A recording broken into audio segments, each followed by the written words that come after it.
बकाला, मुंब्रा का सबसे तेज ग्रोसरी, जनरल आइटम्स और फूड डिलीवरी ऐप। अब सब कुछ मिलेगा फास्ट, फ्रेश और बिना किसी परेशानी के सीधा आपके घर तक। आज ही डाउनलोड करें बकाला और महसूस करें लाइटनिंग फास्ट डिलीवरी का नया एक्सपीरियंस। डाउनलोड लिंक डिस्क्रिप्शन में है या फिर आप सीधे प्ले स्टोर में जाके बकाला सर्च करके डाउनलोड कर सकते हैं। अब देर किस बात की। मराठी हिंदू युवक को मुस्लिम अधिकारी ने माथे पर लगे तिलक को पोंछने के लिए कहा। भांडुप के क्रोमा स्टोर की घटना में मनसे ने निभाई अपनी भूमिका।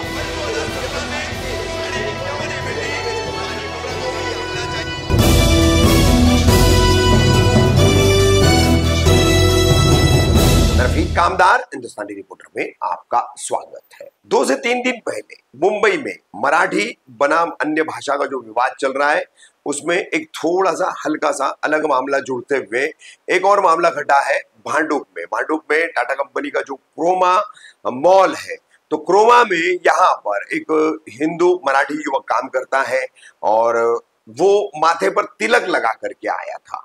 तो उसके ऊपर जो अधिकारी था, वो मुस्लिम है और उसने उसे कहा कि मैं काम पर आने के वक्त जो है माथे पर तिलक लगाकर नहीं आना है। माथे पर तिलक लगाकर आओगे तो अनुशासनहीनता होगी, जो भी है। अब इस मामले में फिर उस मराठी हिंदू युवक का वहां से जो है तबादला भी दूसरी जगह कर दिया गया।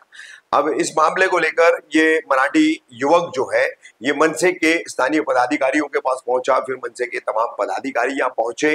हालांकि मामला अगर माना जाए और देखा जाए एक तरह से तूल देने वाला नजरिया रहे तो काफी तूल पकड़ सकता था, लेकिन मनसे के इन तमाम पदाधिकारियों ने जो है काफी संक्षिप्त में जो है इस मामले को खत्म करते हुए इस मुस्लिम अधिकारी की नौकरी भी वहां पर बचाई है। तो देखिए कौन किस धर्म का पालन करेगा, उसका अनुयायी बनेगा, ये हर एक के अपने चॉइस की बात है। भारत के संविधान ने सभी को ये अधिकार दिया है। तो इस तरह से कहीं काम के जगहों पर हमारा कोई अधिकार क्षेत्र हमारे पास आ जाता है तो उसका दुरुपयोग यानी अपने हमें मिले पावर का गलत इस्तेमाल नहीं करना चाहिए।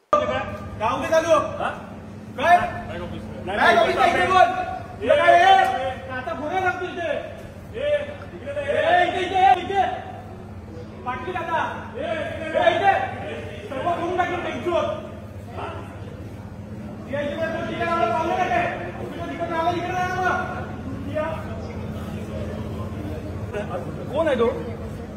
कुठून आलाय तो? लोकांना ठेवू नका ना इथे. त्याला बोलतो कुठे गेलं रे? काय बोलला तुला तो? तिलक लगा के काय प्रॉब्लेम आहे तिलक लावायचा? हा काय प्रॉब्लेम विषय हो. टिकाचा प्रॉब्लेम काय त्याला सांगायचं ना. जिथून आलाय तिथून कोणत्या गावचा आहे तो? त्याला बाहेर यायला सांगा ना. त्याला बाहेर सांगा ना. आम्ही लॉक लावणार. त्याला माफी मागा सांगायची. नाही आम्ही टाळा लावणार.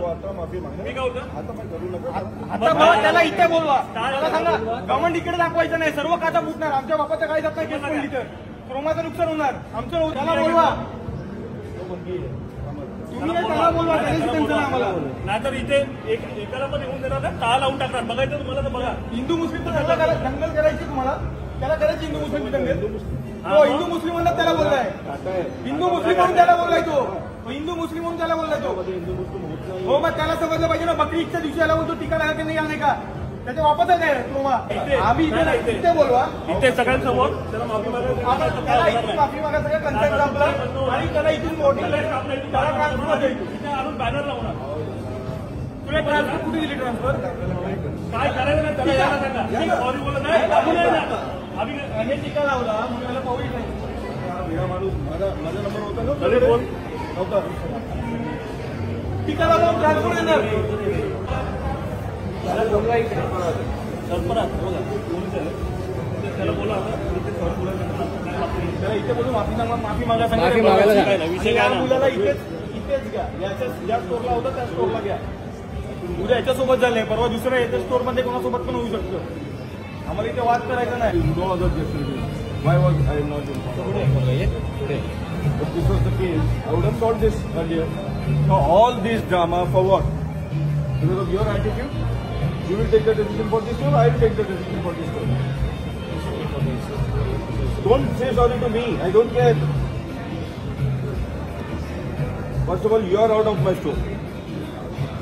त्याची माफी मागा. त्याला त्रास दिला, त्याला तुम्ही डायरेक्ट हे कुठे इकडे त्याला डायरेक्ट पाहूला ट्रान्सफर करताय. आम्हाला हे बघा इतके वर्ष काय सॉरी बोल रहा है. एक्सप्लेनेशन दे उसको, जस्टिफिकेशन दे सॉरी का. आपको जो मैंने बोला उसके लिए रियली सॉरी. ठीक है, मेरे से गलती हो गई है, उसके लिए मुझे माफ कर दीजिए और आगे से भी ऐसा आपसे नहीं होना चाहिए. There is no such cases. होता ही नाही आहे टाटा के अंदर. एवढ्या टाटाची चांगली रेप्युटेड कंपनी आहे, त्याचं नाव खराब करू नका. आणि आम्हाला कोणताही वाद विवाद इथे निर्माण करायचा नाहीये. तो पोरगा आहे, त्याचं वय पण कमी आहे. त्याला डायरेक्ट तुम्ही ट्रान्सफर कायद्याने अशा लेबर लॉ मध्ये नाहीये की कोणता टीका लावून तुम्ही ट्रान्सफर देऊ शकता. आणि तू सांगतोस पण त्या वकील इथलाच, म्हणजे तुम्ही जाणून बुजून तेढ निर्माण करायचा प्रयत्न करताय काय. तिथे बाकीचे एवढे बाजूचे एम्प्लॉई आहेत. ट्रान्सफर पाहिजे इथे परत. सर त्याची ट्रान्सफर इकडे परत करून घ्या. सर यांना समज द्या, आम्हाला कोणाच्या पोटावर पाय नाही द्यायचं आहे. त्यांना वॉर्निंग लेटर इश्यू द्या. गेला बघा, आम्हाला कोणाच्या पोटावर पाय द्यायचा नाहीये. यांना एक वॉर्निंग लेटर इश्यू करा. या मुलाची ट्रान्सफर आहे ती रिवोक करून घ्या. आम्ही तुमच्याशी प्रेमाने बोलायला आलेलो. तुम्ही जो अॅरोगन्स दाखवून इथे गेलात ना, असं नाही करायचं. बॉडी लँग्वेज अगर एरोगेंट वाला लगा, आय एम सॉरी सर. उगीच ना आम्हाला तुमच्या पोटावर नाही पाहिजे यायचा. आम्हाला विषय आहे की कोणावर अन्याय झाला नाही पाहिजे. हिंदू मुस्लिमचा वाद निर्माण करू नका आणि वातावरण बिघडू नका.